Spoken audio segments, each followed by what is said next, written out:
Saladin, Panasui is set to go down against Dan Hooker.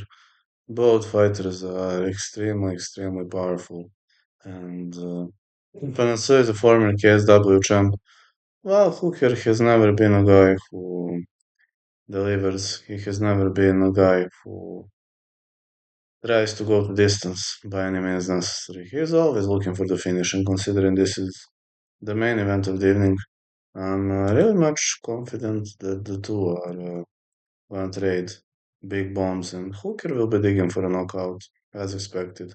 While his opponent is also a one punch knockout guy, so I'm saying the fight will not go the distance, but if I must pick a side, I believe Hooker's age is done. I believe Hooker is done actually, and I'm having a very much of a good feeling that Hooker gonna lose. So side call gonna be Saladin.